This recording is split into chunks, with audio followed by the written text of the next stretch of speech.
Hai Skillzen, jadi selamat datang di channel kita, tempat untuk kita ngobrol-ngobrol tentang dunia kerja dan pengembangan diri. Konten kita akan jauh lebih berguna dan applicable ketika relate dengan teman-teman semuanya. Jadi kita akan mulai dari keresahan yang mungkin banyak dialami oleh teman-teman. Oke, kita mulai dari yang keresahan pertama. Teman-teman udah punya skill, pengalaman kerja, dan sering ikut pelatihan, tetapi karirnya mandek. Kemudian kalau buat pencakar itu belum dapat callingan kerja, stop overthinking, stop insecure, mungkin kita waktunya untuk introspeksi diri. Bisa aja bukan karena skill teman-teman, tapi lebih ke pengakuannya. Teman-teman udah punya modal, tapi belum dinotis oleh dunia aja. Oke, pertanyaan selanjutnya adalah, gimana caranya biar kenotis? Apakah cukup kita ikut pelatihan? Ternyata nggak cukup. Kita butuh bukti yang lebih lagi untuk membuktikan kalau kita pernah ikut, yaitu dari sertifikat. Terlebih kalau sertifikat kalian itu BNSP. Coba teman-teman cek kalian sudah punya sertifikat BNSP atau belum. Kenapa sertifikat BNSP itu penting? Nah, di video kali ini kita akan bahas tentang sertifikat BNSP, kemudian urgensinya apa, gimana cara dapetnya, dan hal-hal atau statement-statement yang bikin kita ragu untuk ikut sertifikasi BNSP. Yang pertama, kita akan bahas tentang sertifikasi BNSP. Adalah kegiatan yang mana menguji kompetensi teman-teman sesuai dengan skema yang kalian ambil. Kemudian nanti outputnya adalah sertifikat BNSP. BNSP itu apa sih? BNSP adalah Badan Nasional Sertifikasi Profesi. Badan khusus yang dibentuk oleh negara untuk memastikan tenaga kerja di Indonesia kompeten sesuai dengan standar kerja nasional Indonesia sesuai dengan profesi masing-masing. Jadi, sertifikat BNSP itu bukan sertifikat biasa. Ini adalah bukti kompetensi seseorang yang mana poin pentingnya adalah diakui secara nasional sesuai dengan standar kerja Indonesia. Kita masuk ke keresahan kedua. Ada yang bilang kalau, Kak, aku pernah ikut pelatihan dengan skema yang sama, dengan materi yang sama, berarti itu bisa dipakai dong ya. Ini cukup penting untuk diluruskan, baik kegiatan pelatihan dan sertifikasi maupun dokumen pelatihan dan sertifikat BNSP itu berbeda. Kegiatan pelatihan fokus pada proses belajar keilmuan terbaru.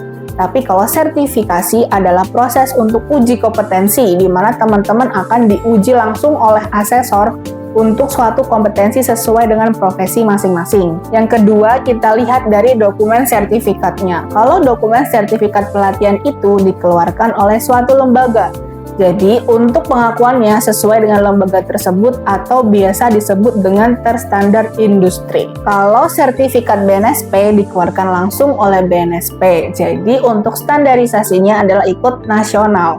Jadi untuk kedua sertifikat ini tentu pengakuan tertinggi ada di BNSP. Sekarang muncul lagi pertanyaan, gimana cara mendapatkan sertifikat itu? Caranya ada 3 tahap. Yang pertama, teman-teman harus mendaftarkan diri dulu.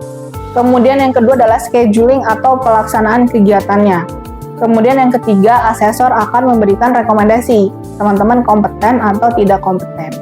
Berarti tidak kompeten, tidak lulus atau tidak lolos. Mudahnya seperti itu. Kalau teman-teman dinyatakan tidak kompeten, berarti teman-teman belum memasuki kriteria untuk sesuai dengan standar kerja nasional. Terus muncul lagi pertanyaan, berarti bisa nggak kompeten dong? Terus gimana bisa kompeten? Jadi teman-teman perlu mempersiapkan diri, belajar yang benar, kemudian persiapkan diri matang-matang. Kalau teman-teman bingung mau belajar di mana, banyak sekali lembaga pelatihan yang menyediakan kelas-kelas khusus yang mempersiapkan ke sertifikasi BNSP. Jadi teman-teman akan dipandu oleh mentor langsung, jadi lebih pede kalau nanti ketemu oleh asesor. Kita tadi udah bahas banyak banget tentang sertifikasi BNSP sampai aku lupa menginfo sebenarnya untuk siapa sih sertifikasi BNSP itu. Ada yang bilang kalau sertifikasi BNSP hanya untuk PNS, kemudian yang sektor swasta untuk apa, yang entrepreneur buat apa. Jadi teman-teman perlu diketahui bahwa sertifikasi BNSP itu fokusnya kepada pengakuan resmi. Jadi untuk teman-teman yang perlu atau mau diakui resmi secara nasional, silakan ambil. Baik itu fresh graduate, maupun itu sudah bekerja, entrepreneur, maupun di sektor kedinasan. Kemudian ada juga yang bilang kalau sertifikasi BNSP itu formalitas. Teman-teman perlu diketahui bahwa sertifikasi BNSP itu bukan formalitas karena diatur resmi di Undang-Undang Nomor 13 tahun 2003 tentang ketenagakerjaan. Ini pasalnya. Jadi ini semua bukan formalitas, terlebih ada keterlibatan asesor resmi langsung ditunjuk oleh LSP, kemudian nanti akan mempertanggungjawabkan kegiatan sertifikasi kepada BNSP. Apalagi isu formalitasnya, apakah semua ACC itu akan lolos atau kompeten? Tentu tidak. Bagi teman-teman yang dinyatakan tidak kompeten atau tidak lolos, harus mengulang dari awal. Jadi teman-teman baiknya persiapkan diri aja dan matangkan materi masing-masing. Isu terakhir yang akan kita bahas yaitu tentang sertifikasi BNSP yang bilang kalau mahal dan ribet. Sebenarnya untuk biaya dan proses itu bergantung pada skema yang diambil. Semakin tinggi skema yang teman-teman ambil, semakin ada proses dan biaya di situ.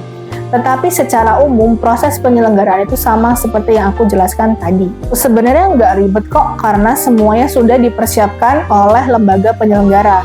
Jadi teman-teman tinggal datang ujian, jadi silakan mempersiapkan diri. Yang perlu diingat-ingat oleh Skillzen adalah ini adalah investasi jangka panjang untuk karir teman-teman. Jadi semua ini, semua proses, semua biaya akan worth. Sekarang kamu sudah tahu tentang sertifikasi BNSP itu bukan cuma formalitas. Ini adalah cara kita untuk menunjukkan kepada dunia tentang kompetensi yang kita punya. Kalau video ini bermanfaat, silakan like, comment, dan subscribe. Jangan lupa tuliskan di kolom komentar profesi kamu dan kamu tertarik untuk ambil skema sertifikasi apa. Sampai jumpa di video berikutnya. Stay competent and inspiring.